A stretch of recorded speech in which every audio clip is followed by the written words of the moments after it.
Nous saluons l'Église ce soir au nom de Jésus-Christ. Prions. Dieu notre Père, nous te remercions ce soir pour la vie que tu nous as donnée et les heures de venir dans ta maison. Que ton nom soit loué pour nous avoir sauvés, car tu t'es révélé à nous.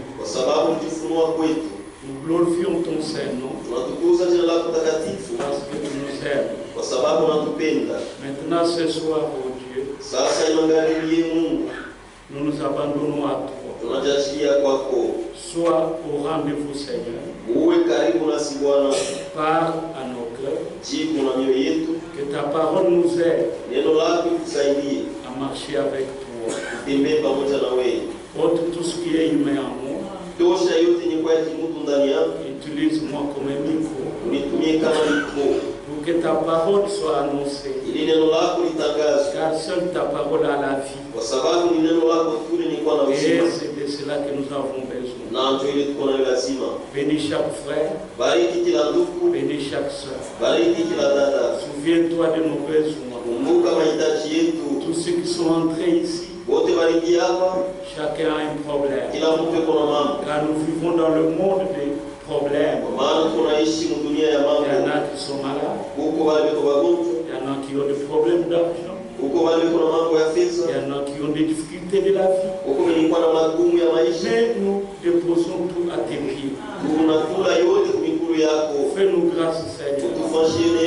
Que tu puisses agir parmi nous pour ta gloire et pour notre jour. Nous te prions avec foi. Bénis ta parole. Au nom de Jésus-Christ, notre Sauveur. Amen. Amen. Avant de commencer ce soir, hier après la prédication, mon frère Sylvain m'a demandé de clarifier sur un point que je parlais. C'est vrai, nous sommes des hommes, des fois nous oublions. Parce qu'il y a longtemps que j'avais prêché sur le retour de Christ. Et j'ai lu hier 1 Thessaloniciens chapitre 2, verset 8 à 9. Mais surtout sur le verset 8, nous lisons ceci. Et alors paraîtra l'impie, le Seigneur Jésus détruira par le souffle de sa bouche, et qu'il anéantira par l'éclat de son avènement. Et j'ai dit hier que le Seigneur lui-même, il va détruire ces méchants quand il entrera dans le temple à Jérusalem. Et cela est conforme à cette écriture. Mais je vais lire ce que Frère Franck dit. C'est exactement ce que je vous ai dit hier. Pour qu'il n'y ait pas de confusion. Parce qu'après l'enlèvement, il y a plusieurs venues de Christ que nous lisons dans l'Apocalypse. Alors, Frère Franck dit ceci dans le retour de Christ. J'ai tiré ça parce que le frère m'a envoyé ça sur WhatsApp. C'est à la page 7. Je commence au milieu, ici il n'y a pas de paragraphe. Pareillement, après que Christ aura enlevé et conduit son épouse des nations au repas des noces de l'agneau,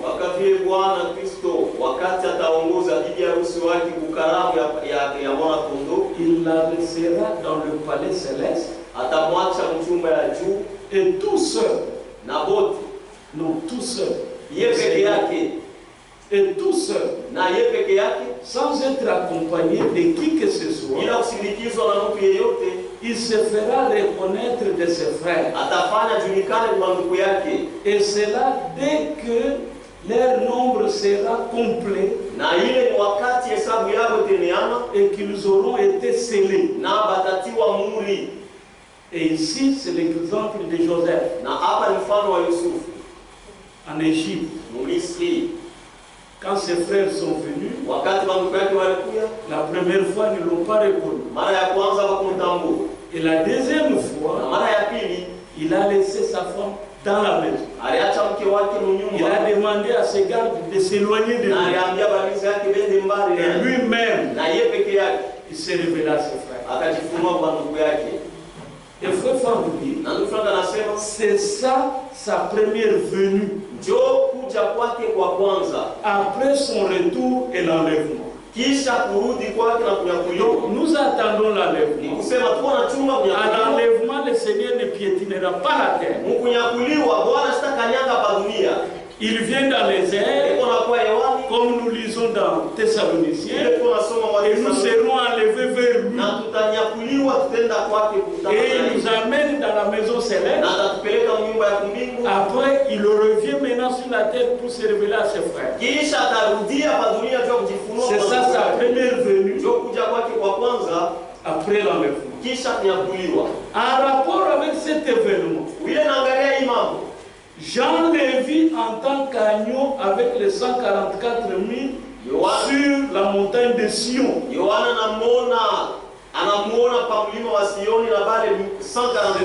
lisons dans Apocalypse 14. Apocalypse chapitre 14. Verset 1.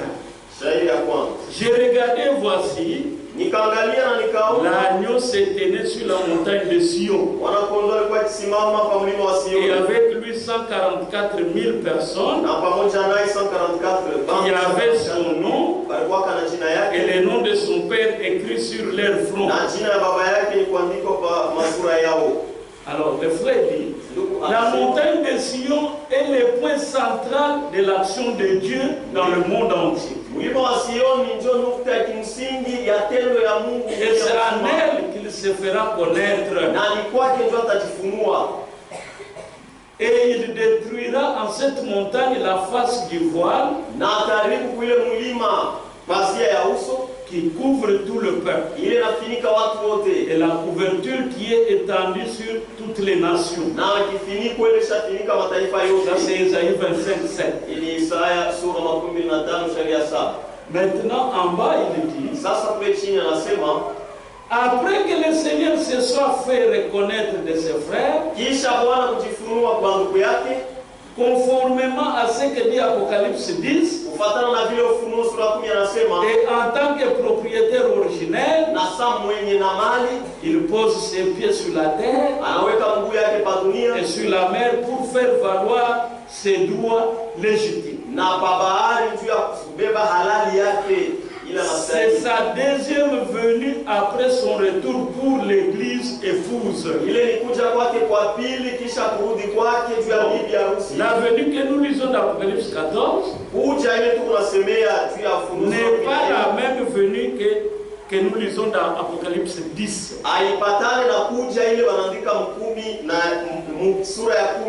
Parce que frère Sylvain m'a demandé hier si ce que nous lisons dans 2 Thessaloniciens 2 c'est rapporté à cette venue de l'Apocalypse 10. Non. Dans Apocalypse 10, le Seigneur vient comme l'ange de l'alliance. Et le mot-clé ici, il met ses pieds sur la terre et sur la mer. Et non dans le temple. Et il fait valoir ses droits légitimes. Et maintenant, le frère continue dans la page 19 du même livre, Le Retour de Christ. Il dit ceci. Page 19 au milieu. Nous avons vu qu'après le retour du Seigneur, pour l'église l'église épouse. Celui-ci vient pour les 144 000. Premièrement comme agneau. Et non comme l'ange de l'alliance. Puis ensuite comme ange de l'alliance. À la fin de la grande tribulation, Christ vient pour anéantir l'antichrist, qui est aussi appelé l'inique. Et c'est là qu'il cite maintenant 2 Thessaloniciens chapitre 2. À partir du verset 6 à 7. Et maintenant, l'Apocalypse 2 Thessaloniciens 2, 8, il dit, et il frappera la... Et alors, sera révélé l'unique que le Seigneur Jésus consumera par le souffle de sa bouche. Et qu'il anéantira par l'apparition de sa venue. Ça, c'est 2 Thessaloniciens 2, 8. Et cette parole se rapporte à Isaïe 11, 4. Et il frappera la terre avec la verge de sa bouche. Et par le souffle de ses lèvres, il fera mourir le méchant. Maintenant, la question est de savoir,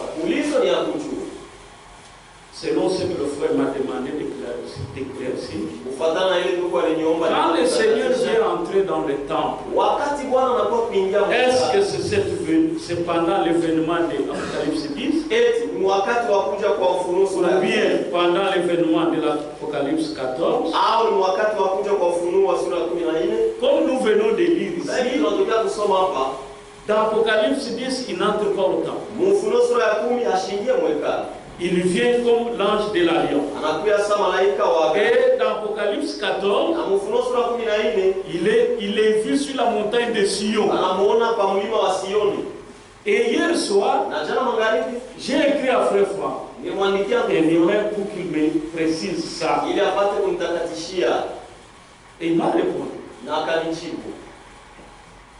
Je lui ai demandé de me donner la précision sur cet événement et comment ça va se faire. Il répond ceci. C'est en anglais, mais je vais traduire. Bien-aimé frère Justin, que la grâce de Dieu soit avec toi. Tu as exprimé la chose exactement. Après l'enlèvement et pendant le ministère des 2 prophètes que nous lisons dans l'Apocalypse 11, le temple sera rebâti. Et le pape, ça sera lui qui va inaugurer le temple. Et c'est à ce moment-là que le Seigneur lui-même va les tuer sur le champ. Que le Seigneur te bénisse. Voilà un peu la précision sur ce que le frère m'a demandé. Donc ça n'a rien à faire avec l'Apocalypse 10 et l'Apocalypse 14. Mais c'est lorsque l'alliance que nous lisons dans Daniel est conclue, le pape sera vu par les Juifs comme un Messie. Il est ramené la paix. Et ils auront l'occasion de construire les temples. Et le temple va terminer. Maintenant, lui, il va venir entrer comme Dieu dans le temple pour se glorifier. Et c'est là que le Seigneur va les détruire. Que Dieu vous bénisse. Pour ce soir, nous allons commencer autre chose. L'alliance de Dieu avec nous, ce qu'il nous a promis dans sa parole, et son projet de manière générale avec son peuple. C'est de ça que nous allons lire quelques écritures. Nous commencerons avec Psaume 144.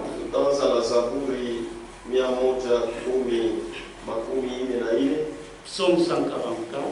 Zaburi 144. À partir du verset 9. Kuanzia shairi ya 9 au verset 10. Mpaka shairi ya 10. Oh Dieu, Mungu, je te chanterai un cantique nouveau. Takuimbiaka Mungu mpya. Je te célébrerai sur le luth à 10 cordes. Takushangilia yule ya kinanda ya makamba 10. Toi qui donnes le salut au roi. Wewe unaileta wokovu kwa falme. Qu'il sauva du glaive meurtrier David, ton serviteur. Kaokoa toka mpanga muuaji Daudi mtumishi wako. Verset 11. Délivre-moi et sauve-moi de la main des fils de l'étranger, unifungue na uniokoe toka mkono ya wana wageni, dont la bouche profère la fausseté, alikino yako kunasema ongo, et dont la droite est une droite mensongère. Na bale kume di kume ya uongo. Ici, nous lisons au sujet du glaive meurtrier. Hapa tunasoma juu ya mpanga ya uaji. L'épée meurtrière, mpanga ya uaji. David parle de l'épée. Et dans la Bible, nous avons deux sortes d'épées. Il y a l'épée de l'esprit et il y a l'épée meurtrière. Et cette épée meurtrière se trouve dans les mains des enfants de la lignée de Caïn. Parce que eux, ils ne sont pas contents quand Dieu bénit. C'est ce que nous lisons dans Genèse. Quand Dieu a béni Abel, Caïn s'est fâché et il l'a tué. L'épée meurtrière, tous ceux qui ont ce sentiment-là, il y a un mauvais esprit sur la personne. Il doit se contrôler. Quand Dieu a béni mon frère ou ma soeur, je dois me réjouir avec. Alors mon temps vient. Je ne dois pas me fâcher. Je ne dois pas avoir la haine. Parce que Dieu l'a béni. Et l'épée de l'esprit se trouve dans la lignée des enfants de Dieu. Et quand nous regardons dans la parole de Dieu, cette épée n'est pas manipulée pour tuer les gens. C'est pour apporter la paix. C'est pour apporter la vie. Parce que la parole de Dieu apporte la vie. Hébreux 4. Hébreux chapitre 4. Verset 12. Shairi ya 12.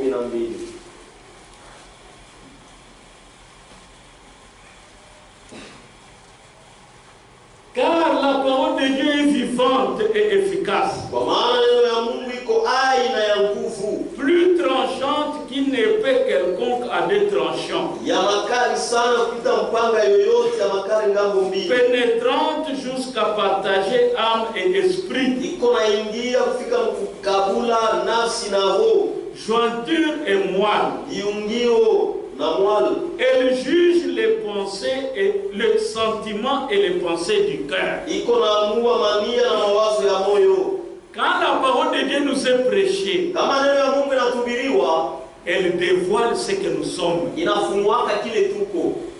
Parce que Dieu connaît nos cœurs plus que toute autre personne. Le prédicateur qui vient ici ne vous connaît pas. Mais Dieu va l'inspirer pour parler des choses qui sont en toi. C'est pour que tu puisses te repentir afin d'avoir la vie. Ephésiens, chapitre 6, verset 17. Shairi ya 17. Ephésiens 6, 17. Waefeso sura 6 shairi ya 7. Prenez aussi les casques du salut. Et l'épée de l'esprit qui est de Dieu. Vous voyez, frère? La parole de Dieu, c'est le casque du salut. C'est l'épée de l'esprit. Maintenant, quand quelqu'un dit que la parole ne sauve pas, il y a un problème. Il faut que la parole te soit prêchée. Et quand la parole est prêchée, c'est Christ qui est présenté. Dans l'alliance qu'il a fait avec nous, par l'œuvre de la croix. Et quand vous croyez dans ce qu'il lui a fait pour vous, Dieu vous sauve. Paul dit ça. C'est pas la folie de la prédication. Et quand Dieu nous sauve, c'est parce que nous devons faire partie de son royaume. Nous devons devenir son héritage. Et Dieu nous parle. Et nous devons l'obéir. C'est pourquoi hier nous avons parlé de David et Saoul.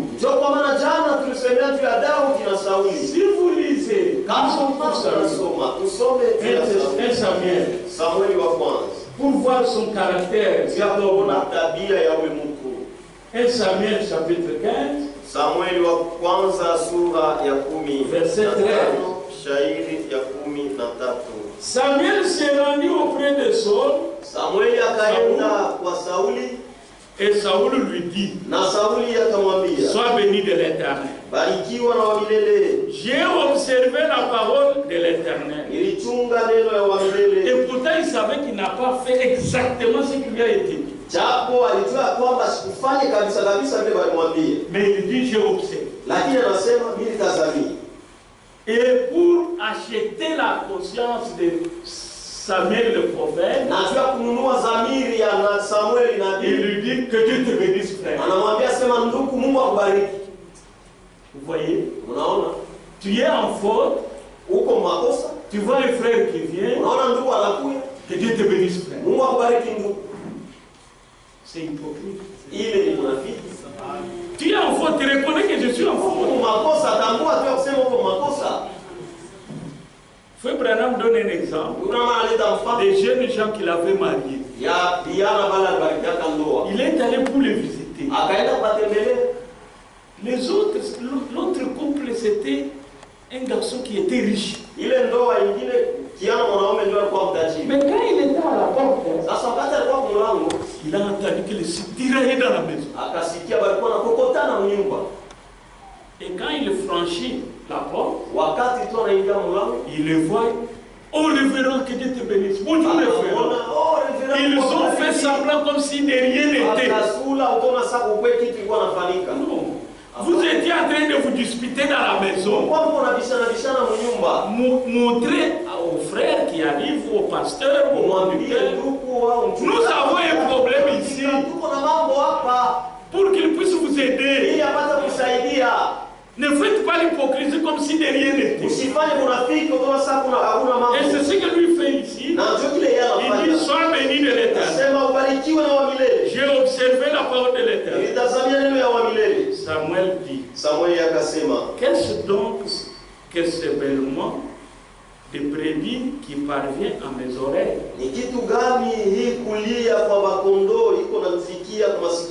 Et ce mugissement de bœuf que j'entends. Saoul répondit. Ils les ont amenés de chez les Amalécites. Mettez la main là-bas à sa réponse. Non, mettez la main à sa réponse. Qu'est-ce qu'il a dit? Ils les ont amenés. Maintenant, regardez ce que David dit. Un Chronique. Un Chronique, chapitre 21. Verset 2. Et David dit à Joab, et au chef du peuple, allez, faites le dénombrement d'Israël. Depuis Beersheba jusqu'à Dan. Et rapportez-les-moi. Afin que je sache à combien il s'élève. Le recensement. Et on saute au verset 7. Cet ordre de pluie à Dieu qui frappa Israël. Et David dit à Dieu, j'ai commis un grand péché en faisant cela. Voyez les deux caractères. Pour Saül, les gens ont amené. Mais David, lui, il dit, c'est moi qui ai péché. Et continuons la lecture. Maintenant, le même verset 8. Maintenant, daigne pardonner l'iniquité de ton serviteur, car j'ai complètement agi en insensé. Il reconnaît qu'il a mal agi et il demande pardon. Mais l'autre, lui, il ne le fait pas. Pourquoi? Les deux étaient loin, mais Saül, lui, n'avait pas de promesse.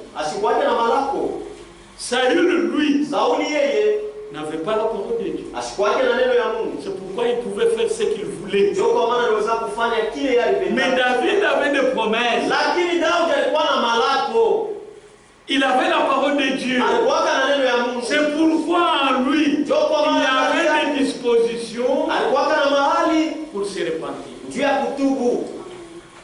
Et l'onction ne pouvait pas changer la nature de la personne. Parce que l'onction vient sur la sémence qui est dedans. C'est comme la pluie. La pluie ne change pas la sémence. La pluie permet à la sémence de germer. Mais ça ne change pas la sémence. Si la sémence qui est plantée en terre, c'est le maïs, la pluie viendra, le maïs va germer. Si la sémence qui est plantée en vous, c'est la parole de Dieu, l'onction viendra, cette parole va se manifester. Et vous aurez la nature de Dieu. Si c'est une parole hybridée, quand l'onction vient, c'est l'hybridation qui se manifestera. Ce n'est pas un enfant de Dieu. Il n'y a pas la sémence de Dieu. Comment l'enfant de Dieu naîtra de là? Parce que la loi de Dieu, chaque sémence doit reproduire selon son espèce. Ésaïe 59. Nous pouvons bien expliquer, essayer de justifier selon notre compréhension. Mais la sémence, la loi de Dieu reste telle qu'elle est. Tu sèmes le maïs, ça va reproduire le maïs. Tu n'auras pas les arachides. Tu plantes les arachides, tu n'auras pas les haricots. Comme c'est dans la nature, c'est la même chose dans le spirituel. Si nous plantons une parole mélangée, nous avons des enfants nés mais qui sont morts. Des morts nés, ils n'auront pas la vie. La vie est uniquement dans la parole de Dieu. Ésaïe 50. Verset 22. Nous voulons maintenant parler de l'alliance de Dieu avec nous. Les promesses qu'il nous a données et son projet avec nous. Isaïe 51, verset 22.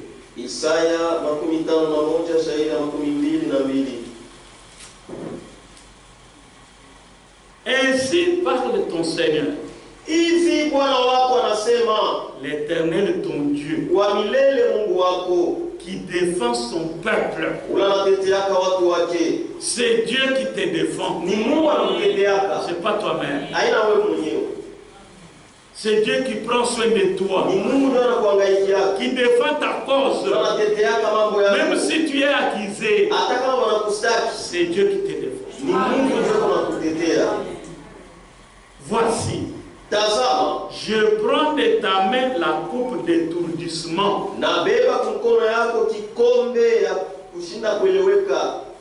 la coupe de ma colère. Tu ne la boiras plus. Je la mettrai dans la main de tes oppresseurs qui te disaient, courbe-toi et nous passerons. Tu faisais alors de ton dos comme une terre, comme une rue pour les passants. Et ici, nous voyons l'introduction à Ésaïe 53. Le Seigneur dit, tu ne boiras plus la coupe de ma colère. La colère de Dieu vient pour les rebelles. Mais pour les véritables croyants, ils ne verront pas cette colère. Parce que Dieu va les cacher. Où? Dans l'enlèvement. Ils seront loin de ce monde. Parce que la colère de Dieu va tomber sur la terre. Et dans Ésaïe 53, nous lisons ceci. Au verset 4. Cependant, ce sont nos souffrances qu'il a portées. C'est de nos douleurs qu'il s'est chargé. Et nous l'avons considéré comme puni, frappé de Dieu et humilié. Mais il était blessé pour nos péchés, brisé pour nos iniquités. Le châtiment qui nous donne la paix est tombé sur lui. Le châtiment qui nous donne la paix, comme nous l'avons lu hier, la paix de Dieu, c'est par Christ. Pas la paix que nous fabriquons de nous-mêmes. Cela ne peut pas nous aider. Il faut croire en Christ, dans ce qu'il a fait pour toi au calvaire. Alors tu auras sa paix. Il nous a donné sa paix par la mort à la croix. Et nous avons lu ici au sujet de l'humiliation. Le Seigneur, avant la gloire, il est passé par l'humiliation. Il a été humilié. On a craché sur lui. On l'a insulté. On a frappé sur lui. Par les soldats ivres. Et tout cela pour ton salut, pour mon salut. Mais il n'a pas répliqué. Il ne s'est pas défendu. Et il nous a donné cela comme un modèle. Pour nous qui sommes entrés dans cette alliance avec lui.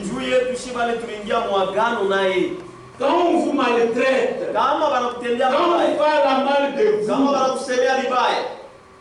supportez. Supportez. Le Seigneur, il voit. Il voit toutes choses. Tout ce que vous endurez, tout ce que vous endurez, le mépris, l'humiliation, il va vois cela. Et au temps opportun, il va vous récompenser. Et il a pris l'humiliation sur lui pour nous donner la paix. Et par son sacrifice, il a conclu l'alliance avec nous. Ça c'est Psaume 50. Psaume chapitre 50. Lisons le verset 5.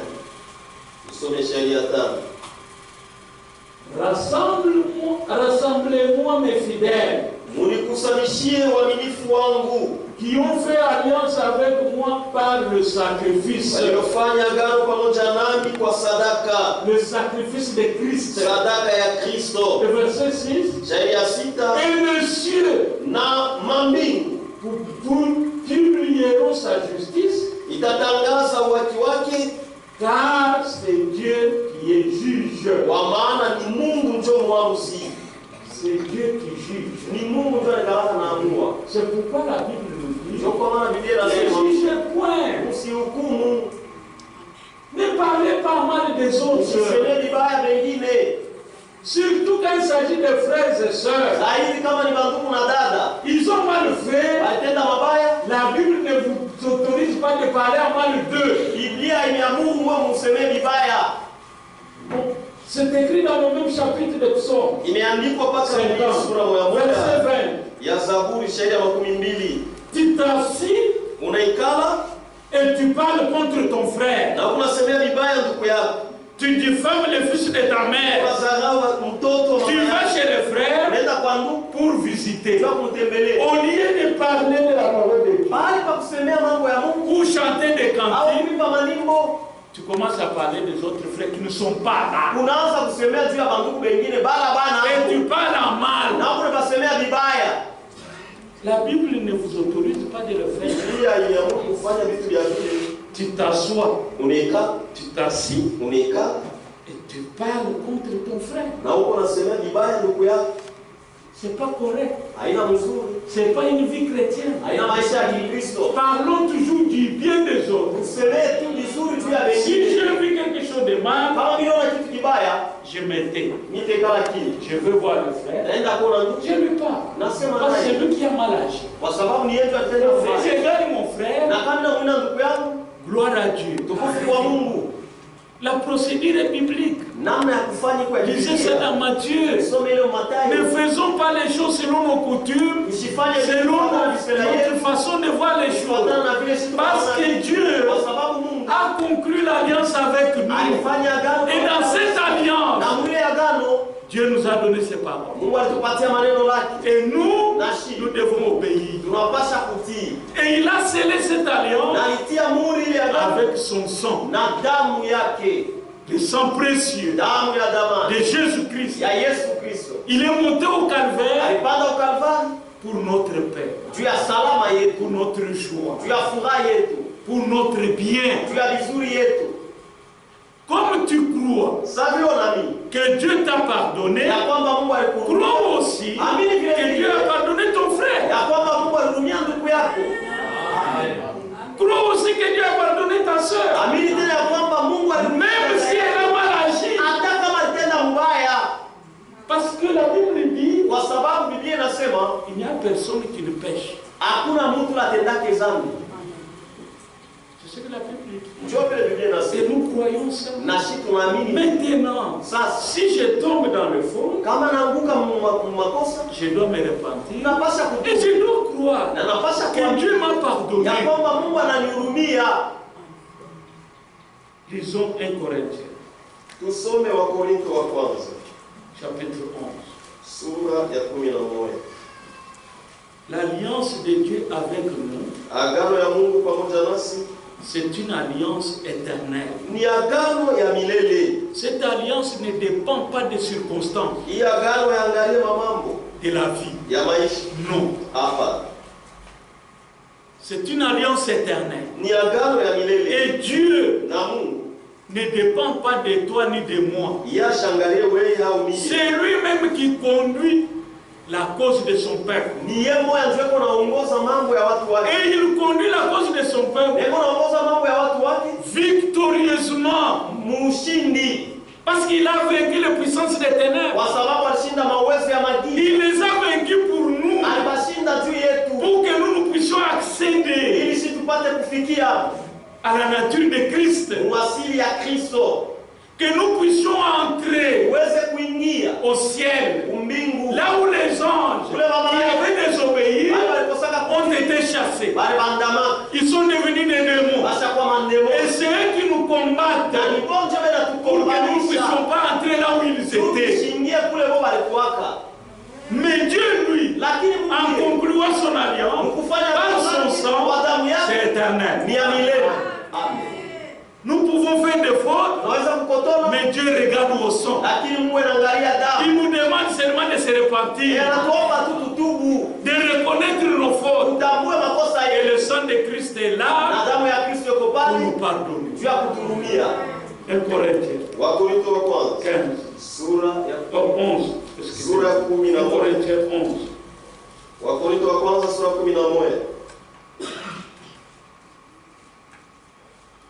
Non, lisons d'abord 1 Corinthiens 7. Tusome kwanza Wakorintho wa kwanza sura ya 7. 1 Corinthiens 7, verset 1. Wakorintho wa kwanza sura ya 7 shairi ya kwanza. Pour ce qui concerne les choses que vous m'avez écrites, je pense qu'il est bon pour l'homme de ne point toucher les femmes. Toutefois, pour éviter l'impudicité, que chacun ait sa femme, et que chaque femme ait son mari, que le mari rende à sa femme ce qu'il doit, et que la femme agisse de même envers son mari. Verset 4. La femme n'a pas autorité sur son propre corps, mais c'est le mari. Et pareillement, le mari n'a pas autorité sur son propre corps, mais c'est la femme. Vous voyez dans l'alliance de Dieu, Dieu a mis chaque chose en ordre. C'est pourquoi j'ai dit hier, dans nos foyers, l'enfant doit garder sa place. La femme doit garder sa place. L'homme aussi doit garder sa place. Nous avons des problèmes parce que chacun ne garde pas sa place que la parole de Dieu lui a donnée. Que la parole de Dieu lui a donnée. C'est ce qui crée des problèmes. Ici, comme il est écrit, l'homme et sa femme, ils doivent vivre en harmonie dans la maison. Pas comme des chats et des chiens. C'est Dieu qui a recommandé ça. Et le peuple d'Israël respectait toujours les lois de Dieu que Dieu leur avait donné. C'est pourquoi, quand le Seigneur est venu, comme il attendait le rétablissement du royaume d'Israël, même les disciples, après la résurrection, ils ont posé cette question. Est-ce que Seigneur, c'est en ces temps que tu vas rétablir le royaume d'Israël? Ça c'est Acte chapitre 1. Verset 6. Parce que le royaume d'Israël, c'est dans l'alliance que Dieu avait faite avec eux. Ça sera un royaume éternel. Parce que Dieu jugera, ou Dieu régnera à partir de Jérusalem. Pas à partir du Congo. Pas à partir de France ou des États-Unis. Non, à partir de Jérusalem. C'est pourquoi il a dit à David, tu ne manqueras pas quelqu'un assis sur ton trône. C'est un royaume éternel. Acte 1:6. Matendo ya Mitume sura ya kwanza shairi ya alors les apôtres réunis lui demandèrent, wale wa mitume wakusanyika na wakimuuliza, Seigneur, Bwana, est-ce en ce temps eti ni mwili wakati que tu rétabliras le royaume d'Israël? utarudisha ufalme wa Israeli? Il leur répondit, Akawajibu, ce n'est pas à vous de connaître les temps haina kwenu mwe kujua wa ou le moment au manyakati que le Père a fixé de sa propre autorité. ile Baba mwenyewe aliweka kwa mamlaka yake mwenyewe. Ce n'est pas à nous de savoir quand est-ce que Christ reviendra. Haina shendo tunapasha kujua ni wakati gani Kristo anapasha kuja. Ou quelle année il va venir. Ceux qui ont pris ces aventures-là, ils se sont butés à des difficultés. Ils ont fixé des dates et les dates sont arrivées, c'est passé. Ils ont été confus. Ils n'ont pas eu même le temps de se repentir. Ils ont continué avec des hérésies. Nous ne pouvons pas fixer les temps. Parce que personne ne connaît ni l'heure. Mais le Seigneur nous a dit, vous verrez des signes. Vous verrez ça. Nous lisons ça dans Luc 21. Sachez que c'est proche. C'est à la porte. C'est pourquoi c'est avec assurance. Nous sommes à la fin. Et nous devons demeurer dans cette alliance que Dieu a conclu avec nous. Ésaïe 54. Verset 10. Disons maintenant le verset 10. Quand les montagnes s'éloigneraient, quand les collines chancelleraient, mon amour ne s'éloignera point de toi. Et mon alliance de paix ne chancellera point. Dis l'Éternel qui a compassion de toi. À cause de ses compassions, il nous a aimés. C'est par amour, comme il est écrit dans Jean 3. Dieu a tant aimé le monde. C'est par amour que Dieu nous a sauvés. Cela ne dépend pas des circonstances. Comme nous l'avons lu là-bas. Même si les montagnes s'éloignent et les collines chancellent, mais l'amour de Dieu ne peut pas s'éloigner de toi ni de moi. Parce que c'est un amour éternel. Et le Seigneur Jésus a accepté sur lui les châtiments pour notre paix, pour cette alliance de paix, afin que nous puissions vivre en paix. Et quand il a accompli l'œuvre du Calvaire, il nous a rendus libres. Nous sommes libres. Libres du péché. Libres de la servitude des hommes. C'est pourquoi Paul dit, ne soyez pas esclaves des hommes. Soyez des fils et des filles de Dieu. Et quand nous avons été rendus libres, c'est comme, je vais donner un exemple naturel.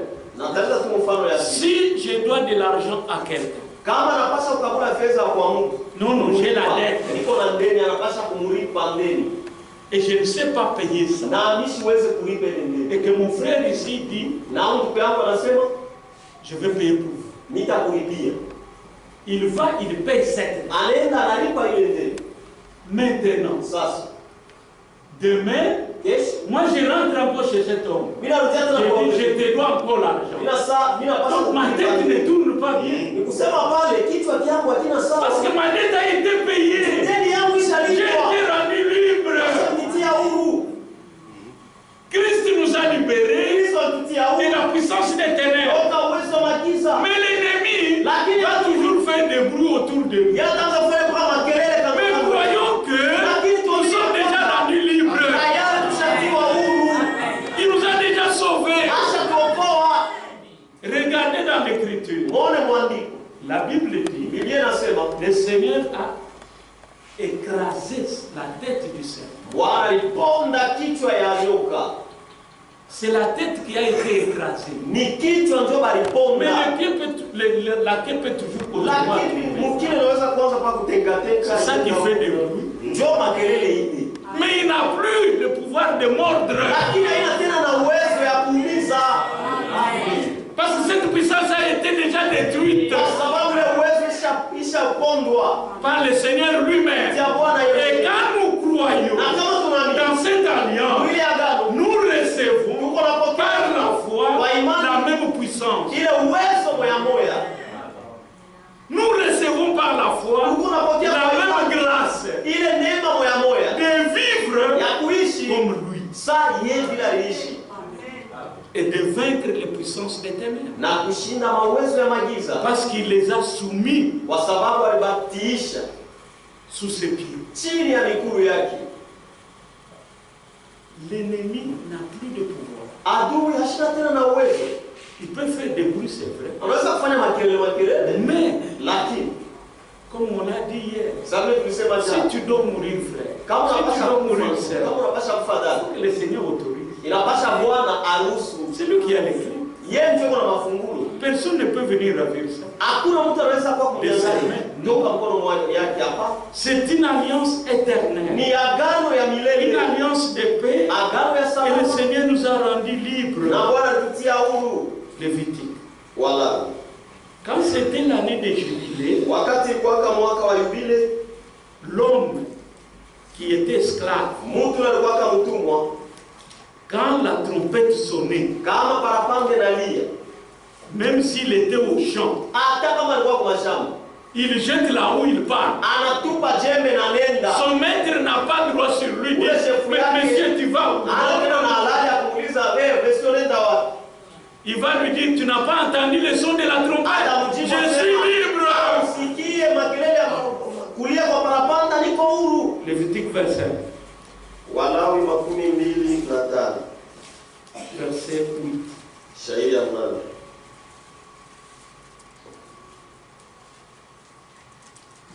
Lévitique 25, 8.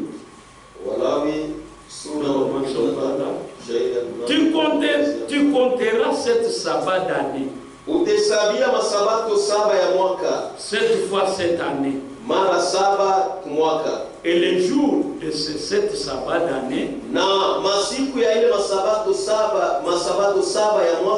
feront 49 ans. Le 10e jour du 7e mois, tu feras retentir les sons éclatants de la trompette. Les jours des expiations. Vous sonnerez de la trompette dans tout votre pays. Et la trompette de l'évangile a été sonnée dans tout le pays. Et nous sommes rendus libres parce que Christ, c'est lui qui a expié nos péchés. Ici, on sonnait la trompette les jours des expiations. Et vous sanctifierez la 50e année. Vous publierez la liberté dans le pays pour tous ses habitants. Ce sera pour vous le jubilé. Chacun de vous retournera dans sa propriété. Et chacun de vous retournera dans sa famille. Oui, nous avons la famille de Dieu. C'est la famille des fils et des filles de Dieu. C'est là que nous sommes appelés à retourner. Et non pas retourner aux familles charnelles pour faire les choses charnelles, les coutumes de nos ancêtres. Nous avons été libérés de ça. Et nous sommes maintenant libres en Christ. Et nous marchons dans la liberté pour la gloire de Dieu. Ésaïe 56. Verset 4. Car ainsi parle l'Éternel. Aux eunuques qui garderont mes sabbats, qui choisiront ce qui m'est agréable,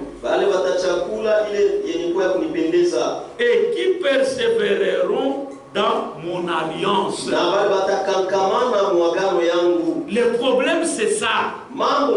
C'est de persévérer dans l'alliance que Dieu a conclue avec nous. Et ne pas reculer derrière. N'ayez pas l'esprit de caméléon. Vous marchez, et puis vous regardez derrière. Et vous enviez ce qui est resté derrière. Non. Dieu nous a appelés à persévérer dans son alliance et à regarder devant. Et à suivre Christ. C'est lui le modèle. Verset 5. Je donnerai dans ma maison et dans mes murs une place et un nom préférable à des fils et à des filles. Je leur donnerai un nom éternel qui ne périra pas. Oui, Dieu va nous donner un nom à chacun de nous, un nom que personne ne connaît. Si ce n'est que celui qui le reçoit. C'est ce que nous lisons dans Apocalypse 2. Apocalypse chapitre 2. Verset 17.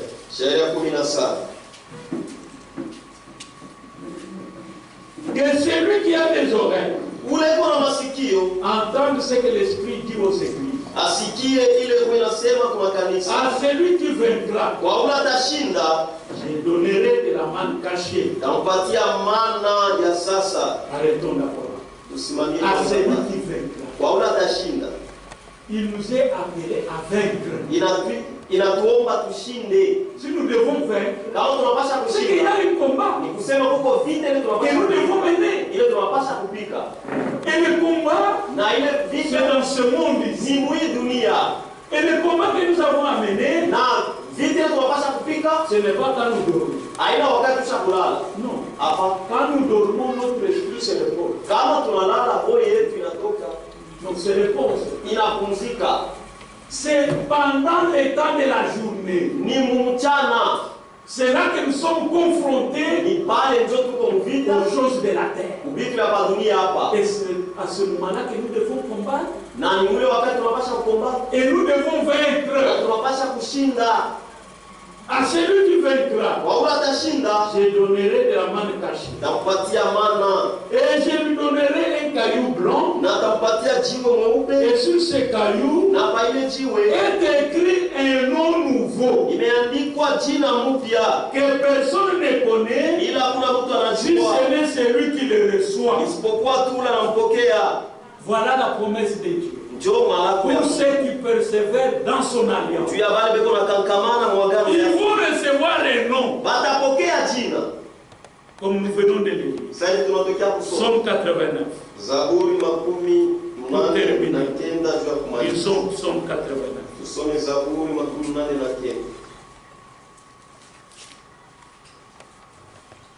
Somme 89. Verset 3 à 6. Il y a beaucoup d'écritures à lire sur l'alliance. Mais Dieu voulait qu'on va continuer avec ça. Somme 89. Verset 3 à 6.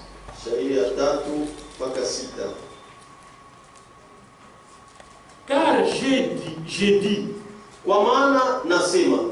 la bonté a des fondements éternels. Tu établis ta fidélité dans le ciel. mwaminifu wako wa mbingu. J'ai fait alliance avec mon élu. Nilifanya agano yangu na mteule wangu. Voici ce que j'ai juré à David, mon serviteur. J'affermirai ta postérité pour toujours. Et j'établirai ton trône à perpétuité. Dieu est fidèle. Je vais lire verset 6. Mais arrêtons-nous d'abord. Dieu est fidèle. Il est fidèle dans sa parole. Il est fidèle dans ses promesses. Et il fait tout ce qu'il a dit. Même si nous devenons infidèles. Mais lui ne peut pas se renier lui-même. C'est ce que Paul dit. Dieu ne peut pas se renier. Tout ce que Dieu a prononcé sera accompli. À la lettre. Verset 6. Le cieux célèbre tes merveilles. Ô Éternel, et ta fidélité dans l'assemblée des saints. Et ta fidélité dans l'assemblée des saints. Nous sommes des saints de Dieu parce que Christ nous a sanctifiés par son sang qu'il a versé au calvaire. Et dans cette assemblée des saints, Dieu est fidèle. Maintenant, chacun de nous doit compter. Comme au verset 6, il est dit, les merveilles que Dieu a fait dans sa vie. Qu'est-ce que Dieu a fait dans ta vie? Fais l'inventaire. Tu verras que ta vie même, c'est un miracle. C'est Dieu qui te garde. Ce n'est pas les biens de ce monde qui nous gardent. C'est Dieu qui nous garde. Et quand quelqu'un fait cet inventaire, l'amour de Dieu va augmenter en nous. Parce qu'il va se considérer comme un rien. Et réellement, il est un rien. Parce que l'homme c'est comme un verre. Il suffit que Dieu retire le souffle de vie. On va vous jeter dans la terre. On peut même vous piétiner. Personne ne va s'en occuper. Même si tu as une belle femme, tu as des beaux enfants. Mais quand ces jours-là arrivent, la femme reste à côté. Elle va pleurer, mon chéri, mais elle ne va pas entrer. C'est pourquoi, si nous reconnaissons cette nature-là, nous devons être reconnaissants devant Dieu. Chaque jour de notre vie. Et ôter à nous l'orgueil. Ce qui tue l'homme sur la terre, c'est l'orgueil de la vie. Que le Seigneur bénisse. Nous allons continuer.